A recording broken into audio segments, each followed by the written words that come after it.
Welcome to Book Club for Movies, everybody, for the week of September 5th. Last time I checked, but now I've closed the window. Does that sound right? You're right. Okay. It's good enough. I'm Ryan Miller, and Age of Adaline. You did it. Amberg. But then do I just say your last name, or do I still Matt? Matt Amberg. I don't know. Look, there's a reason I'm not the host. On Book Club for Movies, where we do one movie a week. We talk about it. You can do the same podcast at bookclubformovies.com, Facebook, Twitter, Patreon, where it enables us, both in the bad and good sense, to continue doing what we do.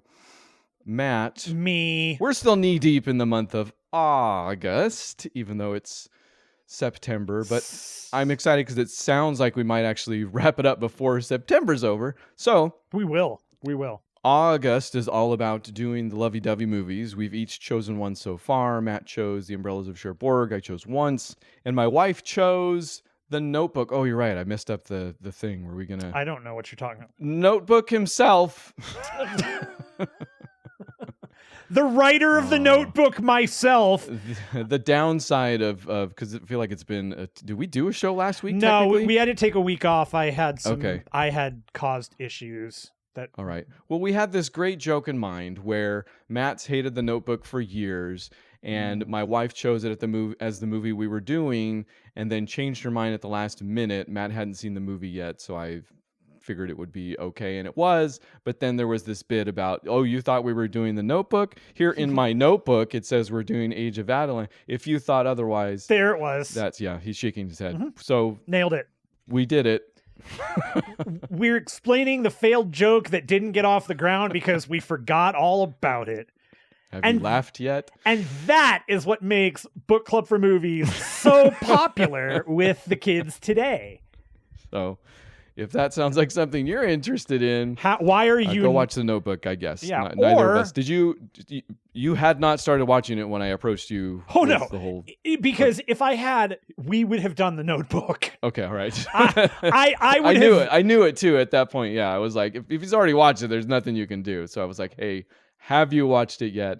She wants to change her mind. Also, I think we can get some traction out of saying we're going to do The Notebook and then mysteriously not doing it. If we had never said anything else about it, that was the other thing. Yes, I really wonder if that would have gone over better. I don't know. There's no way to tell. You'll have to listen to the show back and tell me. I'll try. I try not to when I'm editing it, but you can't avoid it. You'll have to make two edits. You have to make the with and without. Just start it right here. Right now, Age of Adaline coming at you an hour and 52 minutes, written by J. Mills Goodloe and Salvador Poskovitz, directed by Lee Tolan Krieger, starring Blake Lively, Michelle Huisman, Harrison Ford, Kathy Baker, and Ellen Burstyn. Here's your Book Club for Movies synopsis for The Age of Adaline. Over 100 years after she was born, Adaline Bowman must finally grow up.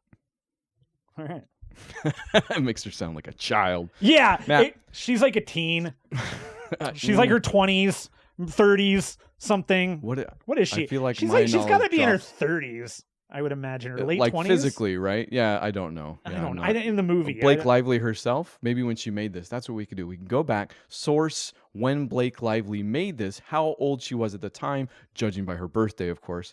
And then we'd have you know what? Okay. I think I'm going to break with tradition here, if you don't mind, before I get too deep into this. Okay. As long as when you mention tradition from here on out, you sing it like from Fiddler on a Roof, and you go, tradition! Breaking with tradition! Okay. He's breaking with tradition by taking off his headset and walking away completely. Uh-oh. Is he going to bring candy in? Okay, so I left and I came back. And then you left again, and then you came back again. Nothing ever goes smoothly. And I brought somebody with me because when I went to look up kind of what the history was about this movie, maybe how it got made, there's not a lot. So I thought maybe the more important history would be why we were doing it, being which I don't know if I mentioned, for the month of August. Our wives are going to choose a movie as well, and this movie this week was, of course, Candy's choice. So my wife Candy is here. The only reason this gets a little weird is that I don't have the perfect audio set up, so I'm going to put the headphones on Candy so she can hear you. So I'll be able to hear her still since I'm in the room. I'll be able to comment or ask her questions. Hopefully they're not the same questions you ask because I won't be able to hear whatever you have to say. So win-win. But so I'm going to put the headphones on Candy. Here goes. She's going to tell us why she chose this particular movie. Hi, Candy. Hi. Welcome to the show. Now, give Thank us you. a great explanation. This is because we're going to blame you for everything about this movie. Okay. I love it. I So, love it. Why? Tell me of Age of Adaline. So I don't even know when this movie came out. I don't know how long ago. Oh, a long time ago, 2015. I got all the information up here. She just didn't know where to look for it. Oh yeah, so. he showed me. But so when I first saw it advertised or whatever, I was immediately drawn to it because of it looking like a period piece. I especially loved it when I watched it though, because I love period romances, but there are typically like Victorian era England. Mm-hmm. And this was more current than that, but still had great costumes. And because she was in the early 1900s. I also love like a time travel aspect. And even though she didn't time travel, I enjoyed that epicness of it, that it continued on forever. I really loved that as far as it being a love story, it was also about a loss. Like she had a lot of loss story. But I super identified with it in the sense that she's outliving her daughter because everyone grows old and she doesn't. And that's totally one of my things. Like I want to outlive my little boy. This makes me sound sad, but I do. Like I don't trust anyone else to raise him or take care of him or anything like that. So it's me. I would rather he die before me. And so there's just that little heartstring in there for that. But it was Sure. That by the way is what we'll put on both of your tombstones. Mom wanted me gone first, and then I win. I survived. Yeah, yours will say I win. I don't need to know what you said. I can, intuit just from. But also, it was just a good romance, and it was a complicated romance because of the entry of her former love, the one other guy that she almost told the story of. He ended up being the father of the guy that she was in love with currently. I thought that was We're moving pretty quick here, so a little complicated. And last but not least, on the far shallow end of things, that guy's really hot. Hey, So- look, I had a great time watching this movie because for me, Blake Lively, really hot. I also think she's classic and beautiful. So She is though. That's I think the thing that works for her, especially at the beginning. Like you put her in those costumes at the beginning, and she looks naturally like she should have. yeah. If you change the tone of the film, give it a little of that 30s 40s grain, she would look like she fits right into that era, no problem. Yep. So anyway, those are my reasons, and I rewatch it all the time. Like I'm a rewatcher of this movie often. So. Okay, all right. Top 5? Candy doesn't do like top.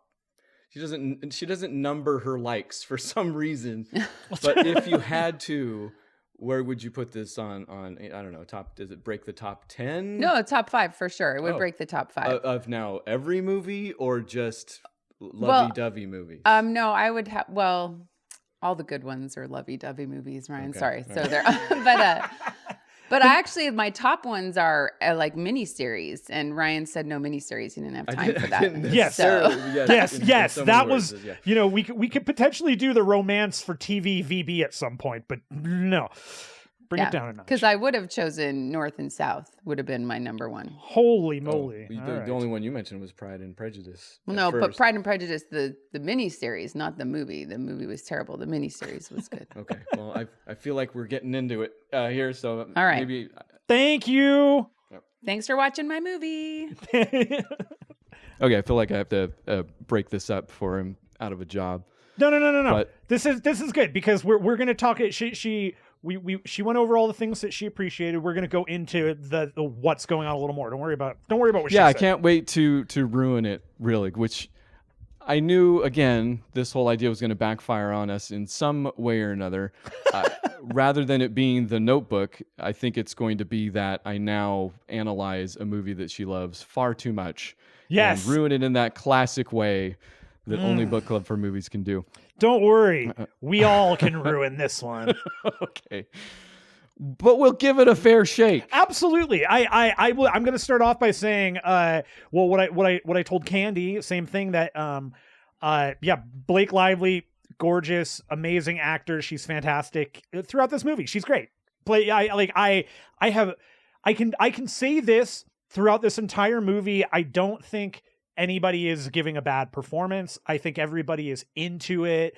I think my favorite, Sure. I will say, I think Ellen Burstyn is, in the little bit she's in, absolutely the best part. Bursting off the screen. Bursting off the screen, baby! And she's been around, my gosh. You might not know the name. Honestly, I did not know the name. But you know the face, you know the movies. She's the mother from The Exorcist. That's right. Not least of which, so. Yes. But yeah, like, performances are great. I think the movie actually has a very nice look to it. It keeps in, it's got a nice cinematic look and feel to it to give the story, that kind of, the kind of oomph that you want when it comes to the lovey-dovey thing, especially when it comes to like the 2000s. I think that the look is very, very reminiscent of those movies. The look works better in that era, I believe. Yeah, and I would agree with that too. So it fits with the movie. And I mean, overall, I will say I actually really loved the first about half of the movie, maybe a little bit more. I thought was really great, really interesting. I was super into it and really enjoyed it. And I think there's a moment that unfortunately jumps the shark a little bit for me. Or nukes the fridge, as might be more appropriate. Well, the fridge gets nuked depending on, we're not talking about Fonzie here.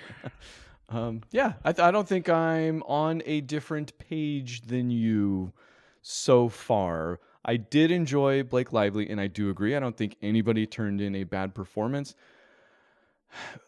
Is she doing a voice, or is it just me?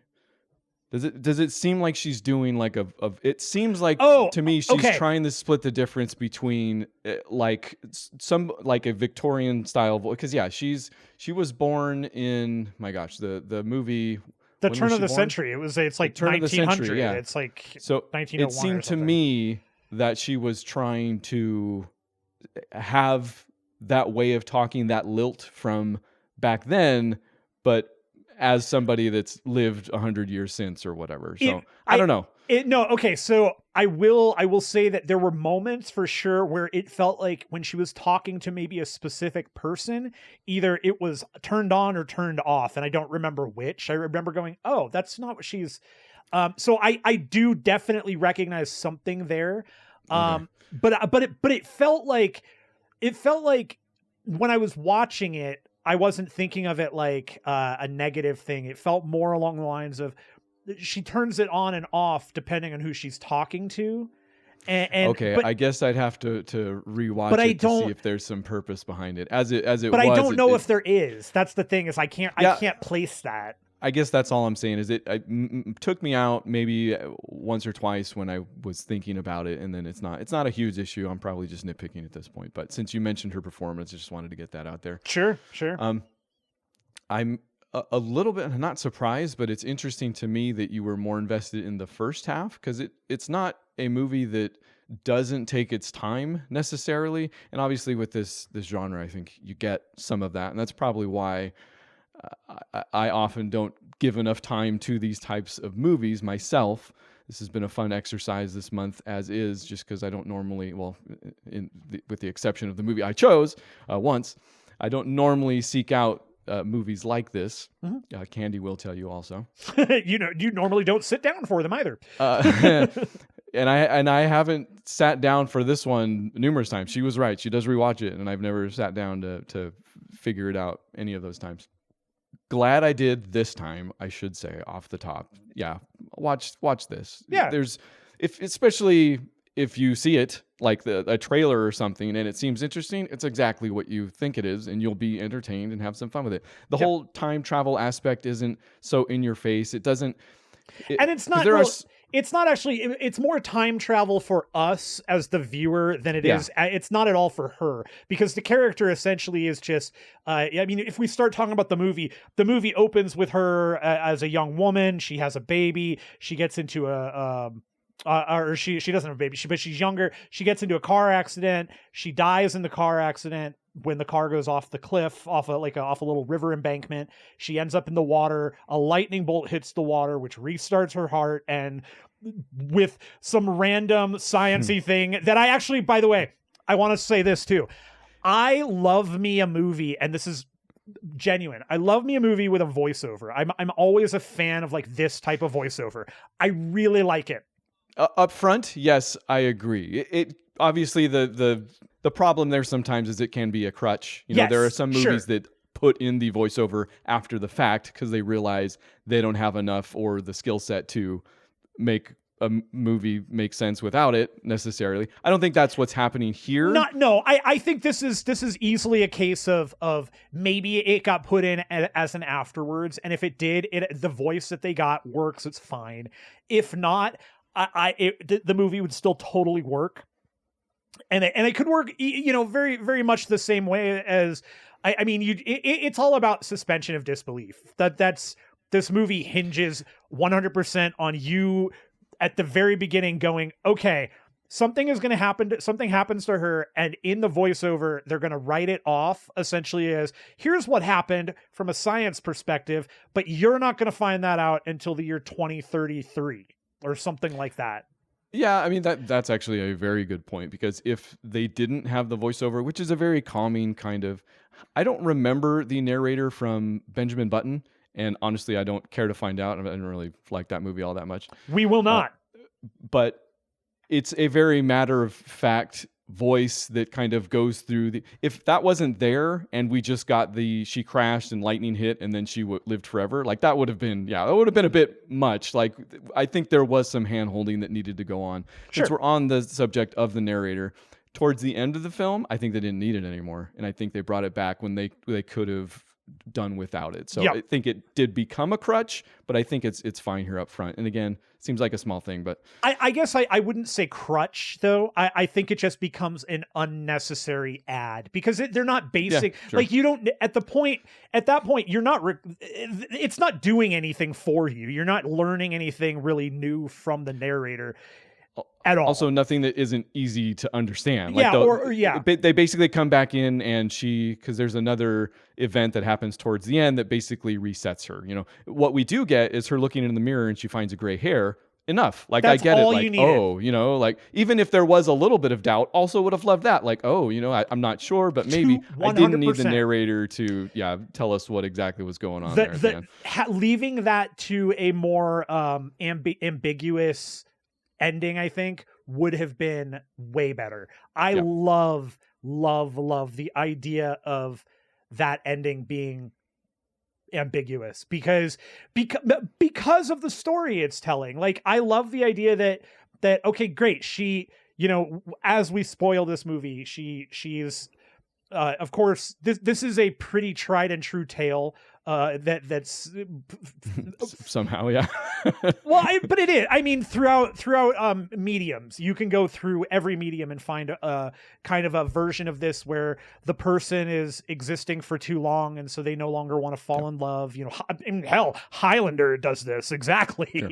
There's all sorts of commentaries on mortality by way of immortality. Absolutely. You know, like that. Yeah. That's, in fact, if there's a movie that contains some sort of immortal and they're not trying that to some extent, it's kind of like, why? What's the point of anyway? Even mentioning the immortality aspect? Is this a Morbius movie or what?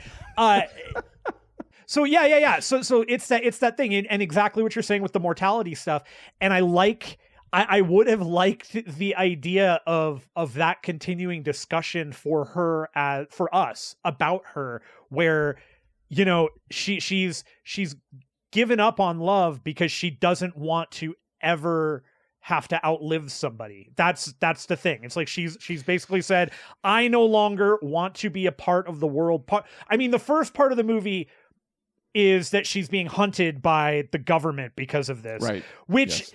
great, interesting, super novel concept that is immediately forgotten about and mentioned one other time later on in the movie by Ellen Burstyn when she says, they're not looking for you anymore, Mom. Move on. So, Which I thought was actually made sense to me because Sure. that's a common trope also, the whole we want her to study her. Sure. In fact, at some point when she tells her truth, like somebody, I forget if it's Harrison Ford or the boyfriend, like immediately intuits that, like, oh, I get it. Yeah, they would want to study you, like whatever. I think it's Harrison Ford. But it did work for me actually that they kind of left that alone because by the end, and I think this is what ends up being the strongest point of the film for me. I think it does end up being a pretty interesting study about mortality for a specific person, for Adaline. Like, I think it's a pretty interesting character story about this person that can live forever and what it's done and means to her and all that stuff. Yeah. The fact that they do drop that thread about people chasing her works because by the end, I'm like, well, yeah, why is she so concerned all that? And again, the answer is probably a little well-worn. It's that she is distancing herself because she hates outliving everybody and all that type of stuff. But I will say, while I do think it's the strongest point of the film, I think I still got a little lost by, like, I think that thread gets a little, especially by the end when stuff needs to wrap up and they need to fall in love or she does need to get over whatever the hump is. Mm-hmm. It gets a little fuzzy to me about what exactly that hump is. Like, what is she really running from? Is it this whole idea of change? Like, she's afraid of change, which is a fun little irony, maybe based on everything that's going on. But still, I don't feel like the movie was necessarily going in that direction. So by the end, all that, I'm not positive. But I do think it's the most enjoyable part of the film. The thing that got me thinking the most was, okay, what is all this done to a very specific person? What is all this done to Adaline? Right. Yeah, no, it's totally interesting in those respects when you think about that, and then the impacts that has on everybody else. And one of the reasons that I love Ellen Burstyn's character so much is she's the daughter, and to see Ellen Burstyn playing, like, this is a case where in so many other movies, the Ellen Burstyn character, the kid, the daughter, the child character would not be written as an adult. They would still be written as if they were a kid.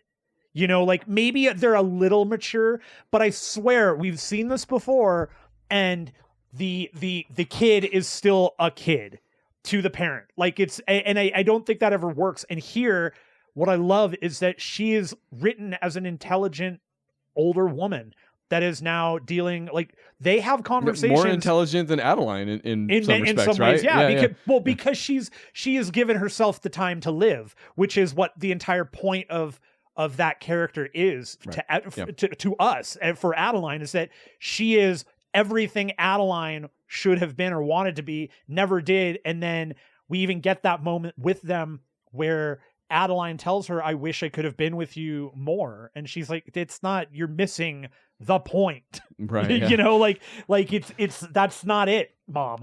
And I think that works so well. And it does. And I think that's actually the relationship of the movie, honestly. It is. It is outstanding. Like, it's heads and tails above the rest of the relationships. And I do think that Adaline and Guy, whose name I can't remember.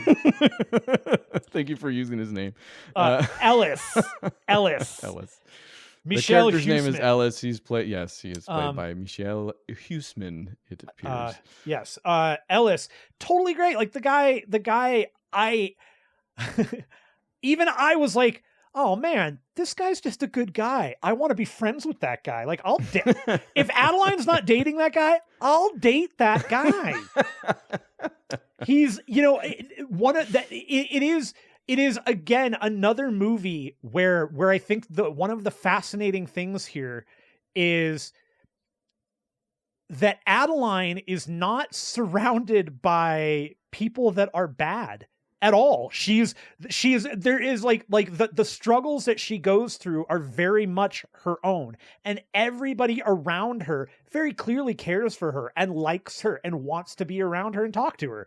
Her workmates at the library, they give her special assignments. They know her, they like her. Everybody seems to enjoy their conversations with her, right? Yeah.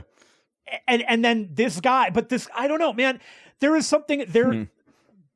I don't know. So yeah, okay. So the main reason we're doing these is for the romance, right? So we've just kind of both said that the romance might not be the relationship of the movie for us. I do think there's two reasons, at least for me, why that's the case. First of all, it is Adeline's movie. Like, much in the way, in fact, more so in the way, when we watched once and I was like, well, this is kind of Hansard's movie. Like, this is his story. Right. Like, this is Adeline's story. So, sure, you know, we wouldn't get much about the guy in that case. But secondly, I do think they don't give him much. He's kind of eye candy from which maybe Candy was agreeing with me in that respect. I don't think he's given a ton. I think he's just there to be the interest, and certainly is, but I guess in the end it didn't make the romance work as much for me necessarily. Okay, that's where I was going before, and thank you. You got me back on the track that I was trying to find. It's that everybody in this movie likes her, and the only people that have a real arc in this movie at all is Adeline. Like, the arc, he doesn't have one. Nope. The closest thing to another arc we get, which is fine though. And that's fine. That's I think it works as a positive, because what I was going for is that the movie is, again, and I've mentioned this before recently, probably this month for these movies, but this is a movie where you could easily make a whole mess of these characters cynical as hell, because Time has the luxury of doing that. You know, sure. And like when we finally get to having every character kind of involved at some point, it is kind of nice that the people around her are not cynical, and she's not cynical. She is just like, it's not that she's cynical so much as she just is scared. She's scared. She's fearful. Yeah. And that much I got. It's just not necessarily by the end of what was I completely sure of. Yes, it's the connections, but still, you know, I mean, I would have to rewatch it, because I think there is more going on than maybe I was able to pick up.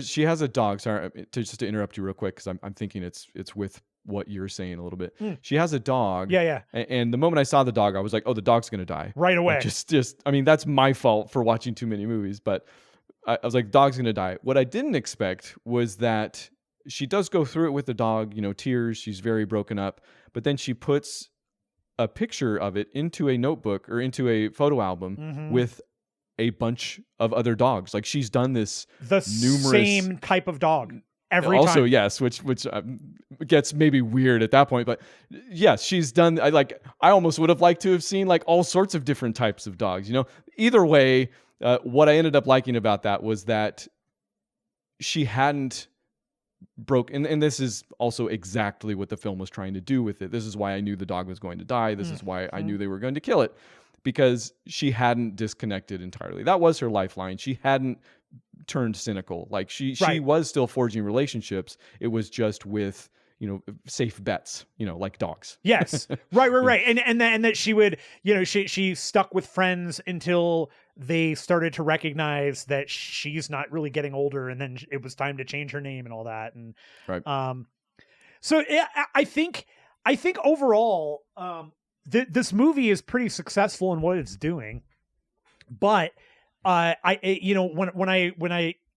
I'm looking at this slightly more critically, I have some problems that mostly occur at the end. And I mean, I'll say that there are threads at the beginning, you know, and it's even the people chasing her thing. 100% that thread can be dropped.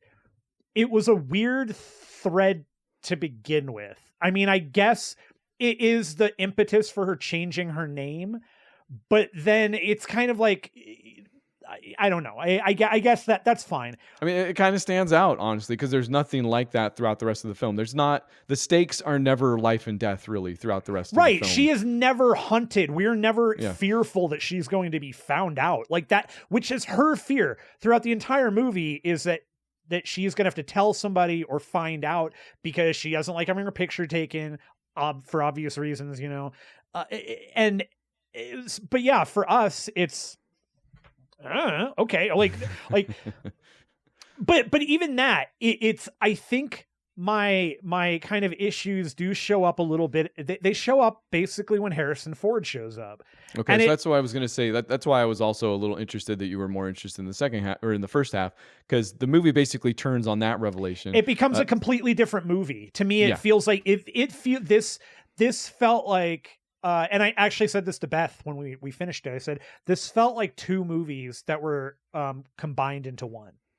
And not because of length necessarily. Like, this movie, I think, needed to be as long as it was. Otherwise, it doesn't really work as, you know, a girl that lives forever type story, you know? Yeah, I'm not complaining about the length of the film. It's just strangely. that these movies, and that's kind of how it feels. It feels like, it almost feels like this was a 2-part movie that they cut out the middle of both of the, like, they cut out the middle and the end of the first one, or the end of the first movie, and then the beginning and the middle of the second movie, and slapped the end on. Because Harrison Ford does show up, and immediately, like as soon as he is on screen and they're coming in, you already know, oh, he's going to be the guy we saw earlier in the movie that she left at the bus stop. That's going to be him. But they don't hide that either. They do. No, not at all. All we see is a single flashback where, she was going to meet a guy on a bench, and she sees that he has a ring in his hand, so she just keeps walking, or keeps going in the cab or whatever it is. Back in the 60s, I would gather by the dress. So yes. Right. Yeah, that ends up being Harrison Ford, who ends up being the father of Ellis, which is like, it's so already that becomes the, like, all right, I'm gonna roll my eyes a little bit here, like you've taken coincidence to such a level now that it's you're really window painting my suspension of disbelief now, you know. Certainly, I think maybe why it hits a little less is because it's all the whole circumstance of love thing. You know, like these are always hanging by a thread. Absolutely. But here's why this doesn't work for me. Okay. And it's because I think that no matter how this movie plays out, I don't care, change the sexes, change whatever you want with this ending. I just am weirded out by the whole, hey, we were together for a little bit of time. I fell in love with you. I was going to marry you. I loved you that much. We can infer that they were probably intimate together more than once or twice. And now you have not aged. In the 60s? I recognize that you have not aged.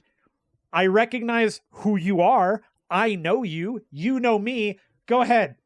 Be with my son, though. Like, I'm going to say, I think that this is either very brilliant or just outright gross. But the brilliance comes in if you take the movie and you take his character to the next level.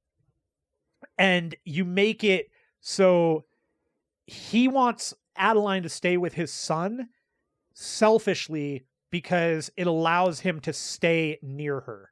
Right. That's the turn, right? Harrison Ford's character is either the bad guy. Actually, he's almost always the bad guy is the thing. It's really weird. The fact that he doesn't turn all the way bad, strangely enough, makes it, it's a little weird from the start, period. Even though I buy the whole, because she walks in, he immediately calls her Adeline, so they're not hiding the fact. But after that, she's like, oh, that was my mother. So I kind of buy that, after 60 years or whatever, he might not, memory gets fuzzy. That's fine, Sure. But You're right. It becomes a little strange because also he's married, obviously, to Kathy Baker, no less. Kathy Baker, who's fantastic and Fantastic. just very. They both are actually too. They're They good. both turn in probably the best performances of. Well, she doesn't get a whole lot, but Harrison Ford, old faithful, does his thing. I think people forget for all of the things Harrison Ford is. Pretty darn good actor still. He can, yeah, he certainly can be, right. That's true, actually. Should say can be. That's just, I don't know, Firewall came to mind. Just real quick, out of just like a flash. That's weird because I went to The Last Jedi, but you do you. Or not Last Jedi, I'm sorry, Phantom, not, what, you know which one I mean, the first one. Yeah, Phantom Menace. What? The Phantom, he's dead. The Phantom. No smoking in the Skull Cave. It's my favorite line of the movie. So yeah, it's a little strange, but also I find myself rooting for Harrison in a way, but not in the way that I want him to get back with Adaline. So I'm like, okay, I guess I'm rooting for closure of some sort because yeah, he was heartbroken. He's obviously still can barely speak. Also, it gets weird with his wife because his wife gets mad at him. He's like, oh, are you like, obviously something more is going on here. And he's like, no, don't worry about it. I love you. We're married. So that ends up being a pretty good thread. I think somehow they still navigate it, even though it's not perfect. By the end, yeah, you're disagreeing, and I could totally see that. Like, I'm not going to defend it, to the grave or anything. But by the end, when he's standing next to her, and he's like, in fact, they could have made, if anything, a better case for it. But I saw what they were trying to do by the end. Yeah, I love you. I'm dedicated to you. And this is why I would have loved it so much more, because we've already talked about these movies where in the end, they don't end up together technically. Like they could have done a really cool thing about, like he's not still lovelorn. Like maybe he's in fact come to terms with it. They could have done that. It wouldn't have negated any of what he had to do within this story. Right. He could have still been totally at terms with it. In fact, it almost would have made more sense because when he does figure out that she is actually Adaline, it takes him like 30 seconds to start giving her stuff like you haven't lived a life and like trying to help her, right. Doesn't turn into the bad guy, but it goes real quick. He like understands you haven't lived a life. Like this is what the problem's been with like as far as he knows, he's just got stood up 60 years. Doesn't matter how long, anyway. Yeah. So that also was a little rough, but I kind of liked in the end overall that he was able to kind of get that out there standing next to Kathy Baker and being like, no, you're the one. This is the one. Like, it doesn't matter what happened before, how in love I was before, you're the one. Like that 40 years. They could have done a little more. 40 years. Yeah. Yeah. No, yeah. I think that I agree. Like I said at the beginning, I like this movie. I really do. It's just a movie that I do feel falters a little bit at the end, but completely Mostly at the end. But I completely understand what it's trying to do, and so it's pretty easy to kind of overlook some of those like moments where you've got to suspend your disbelief a little more than you might have throughout the rest of the movie, but at the end of the day, the movie's not asking you to go that much further with it. I mean, if you're accepting of a lightning bolt, a woman dying in a car accident and being resuscitated by a lightning bolt, causing her to never age. Fans of The Flash will love. Yes, exactly. Blake Lively is Lady Flash, except slow and not a superhero. As far as a romance movie goes, though, I think you could probably do a little bit better. This ends up being more, honestly, of a Benjamin Button for me, which I know there's typically a romance in those type movies as well. But it's not the...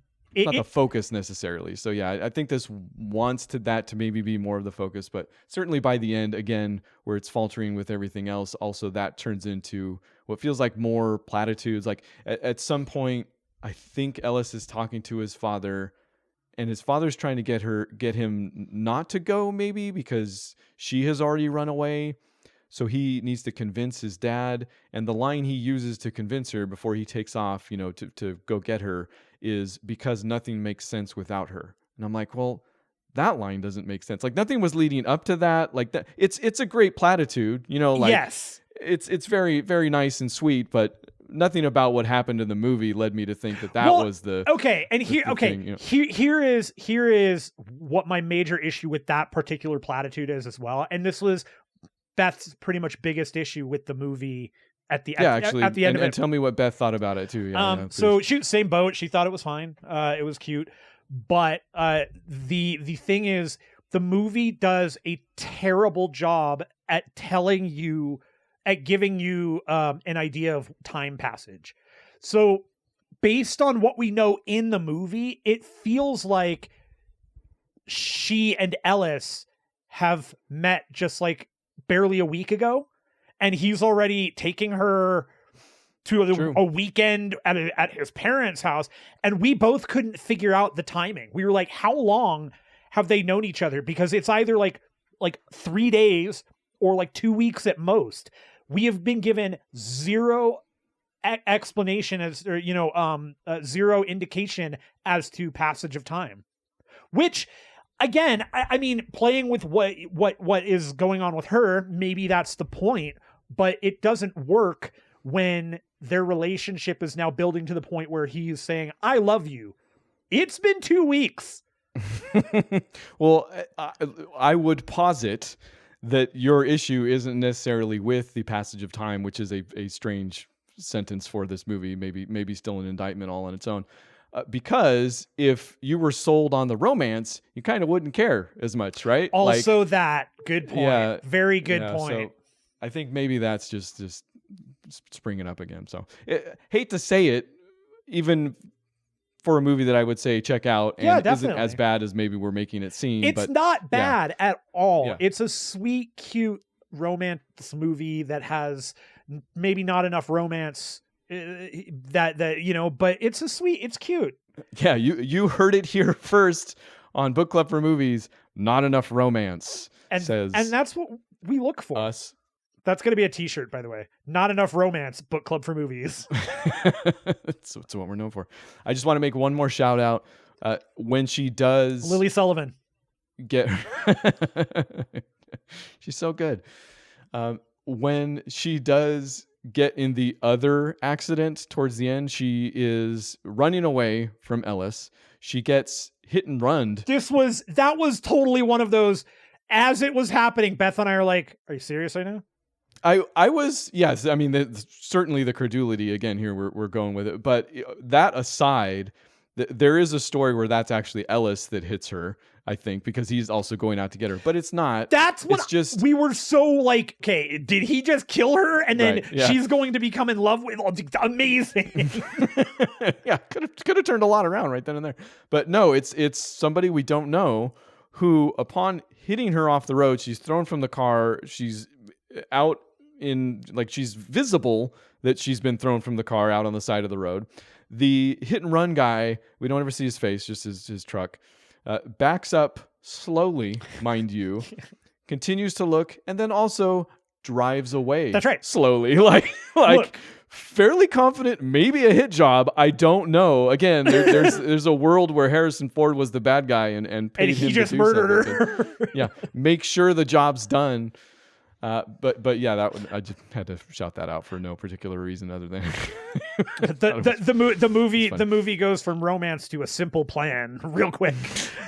Sam Raimi presents Age of Adaline. So yeah, I'm sorry, Candy. Candy, I like the movie. It's a good. Yeah, I still liked it. This is just what we do. I see why now. Maybe you don't listen to every episode. God, I hope you don't listen to this one. I feel like we should skip the stars. And also, by the way, why have we been doing stars for these instead of hearts? Like, why did we not change it to hearts just for Awwwgust? Well, there's a simple answer, actually. Because we didn't think about it until Not right that good, now. Yeah. 5 hearts up. So you're the one that has to actually figure out of what. Yeah, no, it's not me that gets in out trouble. Of 8 hearts down? Okay.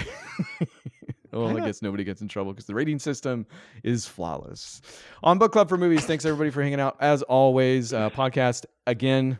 Sorry. Podcast again. We will. Of the address. It's a threat, again, not a promise. Podcast at bookclubformovies.com. Facebook, Twitter, Patreon. Please throw something in the tip jar.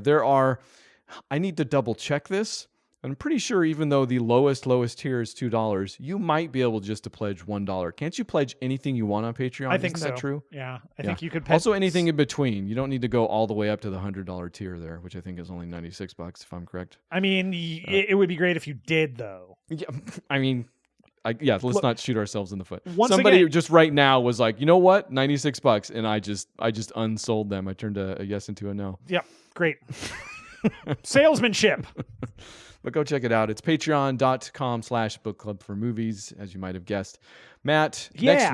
next week, we're doing Beth's Choice. Beth's Choice. That's right. We are doing a film that I have never seen before. She is a big fan of. She's very excited to rewatch it. Her claims to me are, this movie is sweet, it's cute, and it's incredibly wholesome. So let's see if those hold up. The 1980 Christopher Reeve, Jane Seymour classic, Somewhere in Time.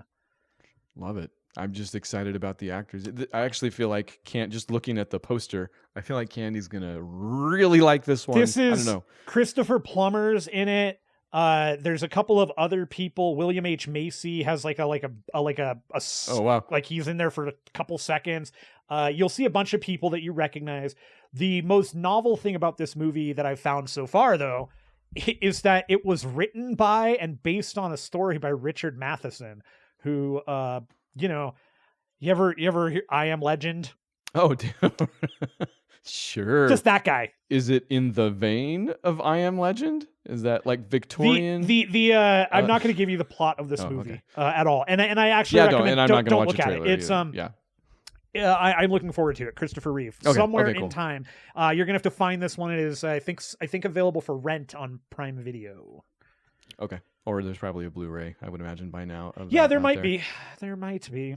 So there you go. Come back next week for Somewhere in Time. Stay here this week for the rest of the show. Matt, do you have any movies you want to talk about here real quick? I do. Or real long. I don't care. All right. Okay. Well, I have one that I will talk about real medium.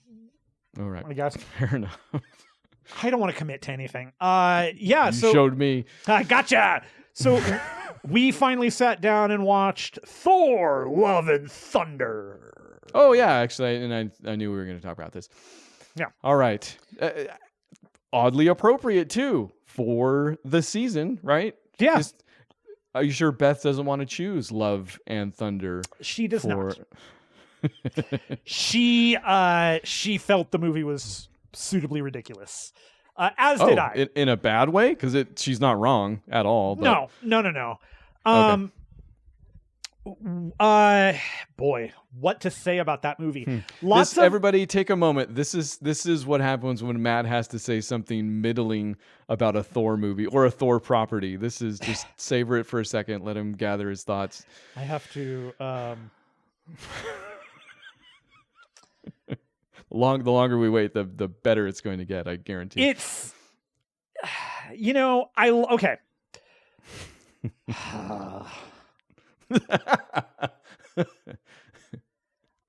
Okay. So first, I'll start with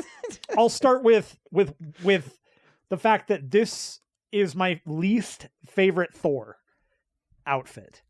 I don't like it at all. I really actually. I don't even remember it, so that's probably. Admittedly, I really did not like it though. Like, it was so distractingly annoying to me that I kept looking at it, going, I hate it. I hate it so much, especially next to Jane, where Jane looks cool as Mighty Thor. I like the Mighty Thor look that they stuck with for Jane. I thought that was great. Yes. Okay, here is my problem with this movie, and it's a big problem because I don't think this is a bad movie, but I do think it was really the decision making was poor. This is a case where I feel like Taika or Marvel, whoever I didn't actually look to see. I think Taika wrote this one, but whoever wrote this one, they bit off more than they could chew. Taika, story by Jennifer Caton Robinson and Stan Lee. based on the Marvel Comics by. Yeah, shoot, that doesn't really help me all that much, does it? But I think Taika wrote Writing it, right? credits. Yeah, written by was Jennifer Caton Robinson. Yeah, okay. Okay. So the movie number one is, I think, a case where every other Taika movie has this look and feel to it, and this one feels like it's Taika times 2, which I think is bad. I don't think it's necessarily a good thing. I think he needed to be reined in closer to Ragnarok. The movie, especially with how this movie is, what it's engaging in, and I am going to spoil this. I don't care. This is based off of the Jason Aaron run, which is, there's a couple of things that are going on here. So we get Gore the God Butcher, who is infuriated by his gods laughing at him, essentially not helping him. So he's given way to find a way to kill the gods. Did Jason Aaron do the Gore run also? Yeah, it's the very okay. It's the very first set of books in the in his run. Oh, okay. I see. I read, and I did it so long ago when Love and Thunder was announced. I went through and read all of the Jason Aaron Lady Thor stuff, and thoroughly loved it. Absolutely loved that. Also, I think Daughtry is for the most part, the artist. For gorgeous for that bit, yeah. Think. At the beginning, it was Esad Ribic doing a majority of it. Either way, both of them, great job. I didn't read any of the Gore stuff though. So it's literally the first 6 books. I think the first 6 issues. It might be more, but it is. So the funny thing is, it is in most respects, in comparison to the rest of that run, it's like a totally unique story. It's self-contained almost. Like, it doesn't really come up again. It's not. It does not. That is true. Yeah. Yeah. Like the Necro Sword isn't brought up. Gore. It just doesn't come up anymore. It's there's basically the one story and that's it.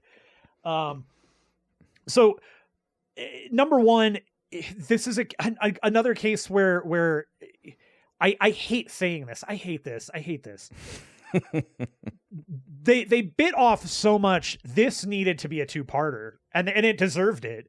This deserves. I don't know if I'm with you on that one, but here's why this deserves a 2-parter, because there is no way for them to take the story of Gore and Jane dying of cancer, treating them really well, and putting out a movie. And I don't think they did. I think this is a weak kind of version of Gore. Like, we get hardly anything with him, and he should be scary. He should be a friggin' horror movie. This is not a character that plays around. He kills the gods. He's murdering them. They are never coming back. This is not good. That's a whole thing. On top of that, now you have Jane, who is going through cancer treatments, and that's how she kind of pseudo becomes worthy, is throughout all of this. Something about her makes her worthy to become the mighty Thor. That's not given any bloody attention. We get the one sequence at the very beginning where she finds out she has cancer. We're going to fight this. We have the one scene where she's going through chemo. Then we have the one scene at the very end where she's basically dying when she's not Thor. And there's the one scene in between when she and Thor meet again. She unthors at the palace or wherever they are. Or they're in Asgard, I guess. New Asgard. She unthors, looks at herself in the mirror, clearly sallow, Thor back up. Yeah. In the comics, I believe Nick Fury has whispered something to Thor. Yes. That essentially makes him unworthy. Right. I think is that when the unworthy Thor run happens yes. as well, if I'm not mistaken. Yeah. Okay. And then in the comics she gets the hammer, and every time she takes on the hammer though, it purges her system of the chemo, which is why she can't recover from cancer and be Thor at the same time. Yes, I don't think the movie gave enough to that storyline, because also I think it's one of my favorite parts of that storyline. Like it is, yeah. It's got heart. It's everything. It's really good. But I did like, I guess, I liked what we got. Parts of it, yeah. It just wasn't enough. Like I feel like this is a case where knowing too much is I have the burden of knowledge here, right? Like as do you. We know what this could have been. And to see what it is just kind of heartbreaking when there's so much in those stories, those in particular, that are so strong and worthwhile. And to me, Taika the overuse of comedy here completely demolishes those stories. And then again, they're not given levity. They're not given the attention they deserve. The movie, I like the movie as it is. It's got some really great sequences, but it feels like truly a bad mishmash of the mighty Thor and the gore stuff. And it's like they took all of the interesting stuff, watered that down, and then just cut a bunch of it out. Mishmash, I think, is the right word. As far as the burden of knowledge thing goes, I still want to resist it because, again, I think if they had made something, I don't really care what they leave out. If the adaptation is good, I'm fine. And Marvel has 100% endless amounts of examples of this where the adaptation, sure, leaves out a ton of stuff. Civil War, what we get, the movie Civil War is amazing. Exactly. The comic of Civil War, amazing. They share nothing in common. Yeah, just about. Yeah. So it's not necessarily that, but I do agree, and why I think mishmash, I think, is the operative word here, is, and I agree with Jonathan Blade on Twitter on this one. I think he said something similar with his review. There's an editing issue with this thing, and I am always lax to say this, but as an editor, I do have some suggestions. I would have not led with gore, because we open on gore. Right. And you're right, he should be a horror show, but also he's especially within the confines of this film, he's pretty dark. Like he's still pretty dark. Sure. And to start this movie with that, I think was a bit of a misstep. I would have worked it into the body. But also, when they do come back to him, it makes the transitioning difficult. And I need to go back and watch Ragnarok because I really want to figure out why that pulls it off and this one doesn't so much. Oh, I think the baddie isn't as bad in Ragnarok. Ragnarok. 100%, because think about the entire first half of Ragnarok. You're not dealing with you're not dealing with Hela at all. You're not dealing with her yet. You're dealing with Thor, dealing with the Grand Master, Loki, and Hulk. So it's all lighter already. And when you get to Hela, we're transitioning from something bright and beautiful to something bright and beautiful that she is getting ready to destroy. It's a different set of transitions, and it just doesn't but when you see it, I know exactly what you're going to look for, I think. And I think when you go back and watch just the beginning of Ragnarok, just watch the first 20 minutes and you'll go, oh yeah. That's why this works. Yeah. And not to throw Christian Bale under the bus, but once we do get Cate Blanchett, she just can do it all, unfortunately. Christian Bale also very, very good, but Cate Blanchett appeared to really know how to chew the scenery, and that's still underselling it in a way. I like Christian Bale a lot. Yeah. I don't know if I've ever seen him chew scenery. Now that I think about it, actually. Oh yeah, no, I you know what? I would agree. I think he is that guy that a little serious, right? He's a little serious, a little always up front. He is not somebody that likes to, you just don't. I feel like we're being quite nice. I don't know if he's strictly speaking method, but that's once you hear that the whole behind the scenes bit, you think maybe that's what's going on I mean, there. he did try to he had to kill his kids to get into the mindset of gore, and that was a whole situation. But he does great. That's the thing, is I don't want to say he's not. I think he's doing probably what he should. It's just that it makes the transitions difficult for this movie that is probably even more jokier than Ragnarok, and I don't think they quite pull it off. So yeah, mishmash, editing, whatever you want to call it, I think that's really where the heart of Love and Thunder gets kind of screwy. Yeah, look, I mean, I guess frankly, I could have done without any of the Guardian stuff. It doesn't add to the movie. It doesn't help with Thor. It's just kind of fun. That's fun fan service. I laughed at that though. It's goofy. It's whatever. It's fine. But it's almost like I don't know. There was just the movie to me again tried to do too much. Oh, you want to know what I think maybe the biggest sin this movie made was is we're gonna bring back Sif for 2 seconds, cut her arm off, and that's it. Why? Why are you bringing like she is phenomenal as a character. I can't. What's her name? Jamie Alexander is great as the character. Why are you doing this? What did you accomplish by cutting her arm off? Now you've added more special effects to a character you're barely going to use again. Like, what are you doing? She was done, strangely enough, she was done more justice in, I don't think you've gotten here because I don't know if you're continuing, but in Agents of S.H.I.E.L.D., she had some episodes. In fact, if you're going to stop Agents of S.H.I.E.L.D., just look up those Asgardian episodes because there's at least 2, and I think it's at least 2 or 3 episodes. But they deal with a few, I think it's, is it Enchantress too? No, Enchantress is DC. That's right. Actually, Enchantress is DC and Marvel, isn't it? Isn't there one for each? Oh, you know what? There might actually be a Marvel Enchantress too. Yeah, I don't know. Yeah, that's funny. And I think she has Asgardian roots. Yeah, I don't know. But anyways, if you're going to keep going with that, maybe just keep going with those episodes. Yeah.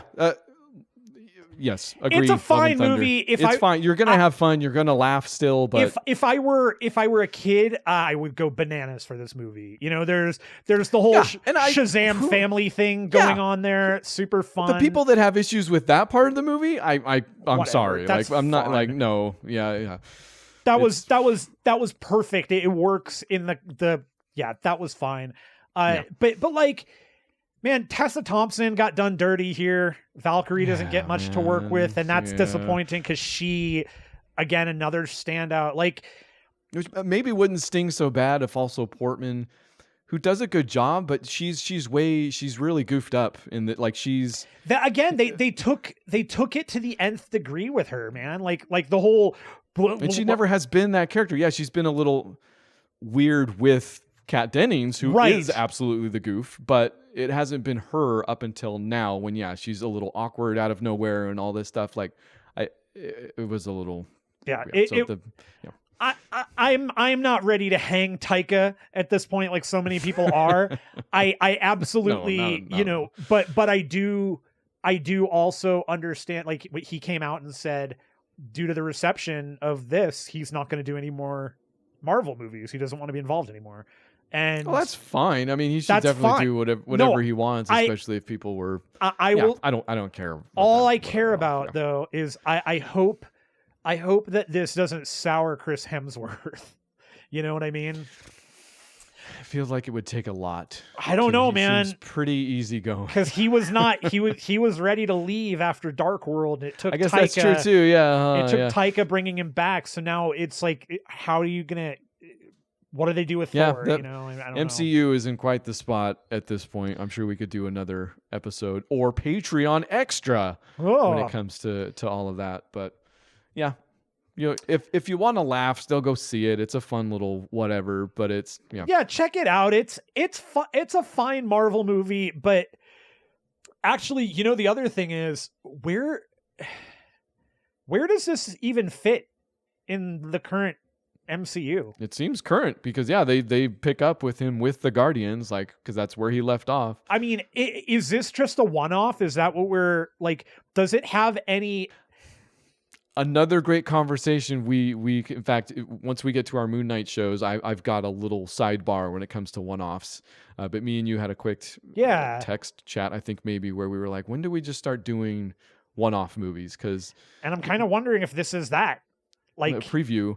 One-offs are great, man. Like without having to deal, and I'm not going against the whole every movie needs to be like. I'm not that person that gets upset that we have to build a universe, that movies can't just stand on their own. I mean, yes, there's good and bad examples of that, but that's not what I'm saying. I'm just saying, when can we get the one shots where all of that pressure is off? We just want to tell a good this story, this person's story. It doesn't matter which. I don't know if we ever do, honestly, because then they need to figure out, like in the past when they've decided to tell a story that doesn't affect the larger universe, we get Black Widow or Shang-Chi, which those are probably on wildly different parts of the spectrum there, but both kind of seem to have the issue with we can't do too much, or it's going to mean, what does it mean for this? Yeah, between that and then you get Sony throwing in their stuff, and I'm not just talking about Morbius, but you get the Venom stuff. Like, it's a weird, yeah. You're not just talking about Morbius, but you do talk about Morbius an awful lot. Look, I don't know. It's not my fault that Netflix has decided to put it right on the front banner of their stupid site. I mean, if you wanted me to cancel Netflix, you could have just sent me a thing saying, "Do you want to cancel?" You didn't have to put that on there. But man, the SSU, what are you gonna do? I only care about the MSU, the MCU, the Morbius Cinematic Universe. Yeah, there you go. That's what everybody's That's talking what the about. real MCU is. Do you have any other rest of the show stuff? No, nothing I can talk to you about right now. Oh, so I'm in keeping with. Sorry, go ahead. Oh, sorry. I do want to tell you though that I have defined the very first movie of Octoberween out of my list. I've figured out what the very first movie is. Oh. And no, I'm not telling you. Ha ha ha. Okay, all right. You're gonna have to wait, but it's gonna be real cool. Well, I have got some exciting movies upcoming to watch. When have you not? Always exciting. Octoberween, the original themed month. But even before that, I've got one movie that I'm super excited to talk to you about. Really excited. Heck, we can tell them. I know you say you want to do Nope. I do want to do Nope. If I understand correctly, as a show, or do you just want me to watch it so we can talk about it? I mean, both. But okay. No, we should do a show. we should do a show on it. There is a whole part of that movie that I am so interested in, like from the filmmaker perspective, because the movie does work around that, so it's going to be really cool. I'll see what I can find online. There's another movie and also, if we're going to do every film that a filmmaker has ever made, I'm perfectly fine with it being Jordan Peele, because I think it would be 3 for 3 on that one, right? I'm probably wrong. He's done, I know, a ton of stuff, but as far as features go, no, right? that's it. Yeah. Aren't we? Yeah, okay. Yeah, we got to do it. But the other movie we're gonna do that I'm very excited about. If you haven't seen it, go see it. It's on Netflix right now. You can stream it. It's called In a Valley of Violence, and it's got everybody's favorite hawk, Ethan, in it. So, really, you're not into Red? No, I also don't. Golden tailed. I'm not super into that kid from Karate Kid either. The Cobra Kai. So many kids in Cobra Kai. No, there's only one kid named Hawk. Oh, I see. Yes. I'm sorry. Man. Should I call him Get Lip? your blood boiling. Would that feel better? Come back for television volleyball, where Matt's been watching a little Cobra Kai. Cobra Kai. Already seen a bunch of it. Shut up. You did one. I'll do one. I dare you. I double dare you to try and do one. But which one? Do you want one that you know about or probably don't know about? Ooh. I don't know. I mean, I've talked a lot, so maybe I should shut up and you should tell me about something I don't know. Okay, I'll tell you about something you don't know. Have you heard of The Outfit? How have I? Of course I've heard of didn't we play that video game? No, but strangely enough, not a bad game. It's pretty good. I feel like I played that game. Did deep pull, yeah. Maybe we didn't play it together. Maybe we both did. But we played it. It's possible. I don't know. No, this is a Mark Rylance joint. Outfit, directed by, in fact, Graham Moore. The Outfit. Which, if that sounds familiar, Imitation Game. Ooh, Zoe Deutsch. But no, he wrote and directed this thing, The Outfit. It's a Mark Rylance thing. It appears, I haven't looked it up, it appears to me, though, that it was probably a movie born of COVID. You get some kind of Windfall vibes where it's a very small cast. It's basically a bottle episode. Everything pretty much takes place inside this tailor's shop. Oh, I'm sorry. He's not a tailor. He's a cutter. It has a story it wants to tell. It takes place in like Prohibition era. Actually, might not be strictly speaking Prohibition era Chicago, but it's post Al Capone. The Outfit describes what was left after Al Capone died and how it's recruiting all these smaller organizations. I don't know if that's true or not. But one of those organizations is led by a fellow that has made friends with this tailor, Mark Rylance. So the tailor's shop becomes something of a dead drop. So they're involved in certain ways, but it's got some really cool metaphorical threads where, he's talking about being a tailor, but really he's talking about life. You might even be talking about the situation that they're in the moment, because as you might expect, in fact, I guessed this pretty darn early on. I bet you can guess it with just a few pieces of information here. It starts off, they're in the tailor shop. We see the guys come in, do the dead drops, so we know that he's involved, even though he pays no attention to him. So it's almost like, he just lets them do their thing while he does his thing, because he's still actually making suits. What do you think is the inciting incident in that scenario? Oh, I assume there's either a cop getting a like a suit made or something like that. Okay, what's your second guess? The thing that happens that throws us into Act 2, where oh man, now it's on and stuff has to change. The drop it no longer happens. It's sort of not, the money is stolen. Okay, this might just be my fault then. Somebody gets shot, so they bring in a guy with a gunshot wound, and he has to do something, right? Because he's the cutter, he makes suits. He is stitched him up. So he is, instead of it being, we're gonna take him to the local vet who for some reason is working at 2 a.m.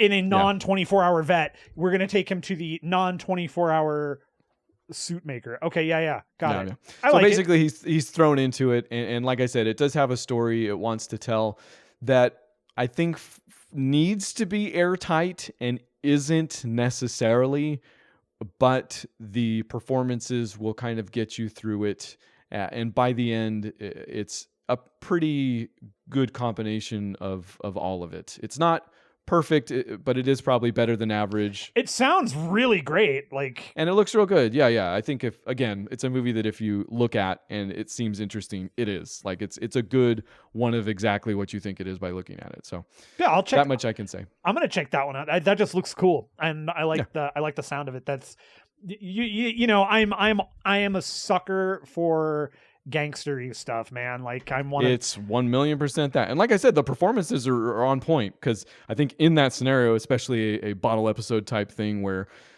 you've mostly got people just talking at each other in the same space, no matter how you block it. If the performances don't work, the whole thing is I probably would have turned it off, but I did not. So plenty to appreciate, I think, there. So what was it called again? The Outfit. The Outfit. The Outfit, yeah. Yeah, I'm going to check that out. I'm going to look for it. Yeah, I can't even remember how I came across it. I think it was just randomly saw it out there.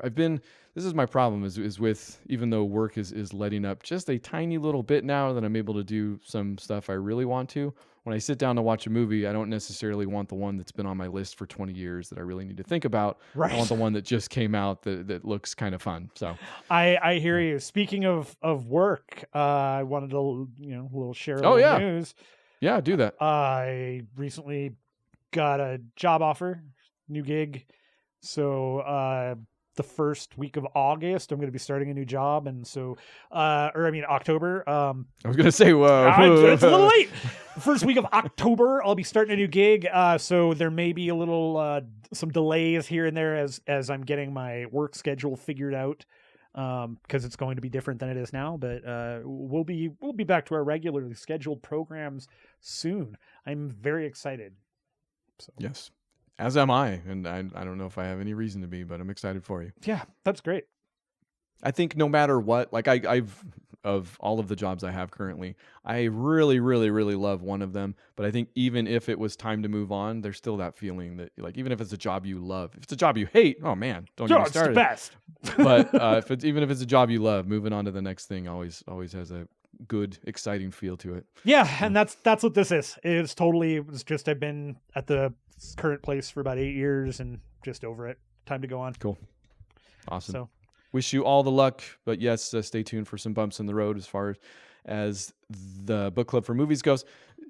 Speaking of which, I know we had spoken of a live show, a live television volleyball, but I don't know where that stands. Also, we're going to be recording some Moon Knight episodes. Yes. Reading a lot of Moon Knight comic books. a lot.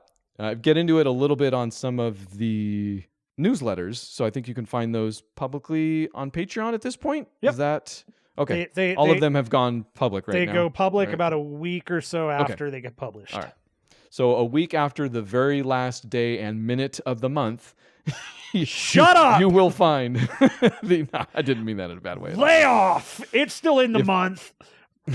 If I was in charge of writing as much as you do for those things, which is glorious, please check them out. This is a promotion, 1,000,000%. But if I was in charge of getting that much written, they would not happen. That is the absolute truth. So, well, thank you. It takes me hours to just write the 2-paragraph blurbs that I poop out. So, continued thanks to you and your hard work here at Book Club for Movies.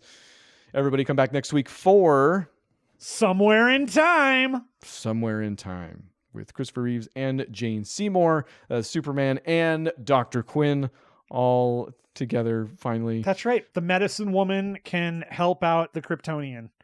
And that will wrap up the month of August. That'll do it. And then just in time for Octoberween, I think. So that's right. We're going to get a couple movies ahead of that, and then we'll be right in time for Octoberween.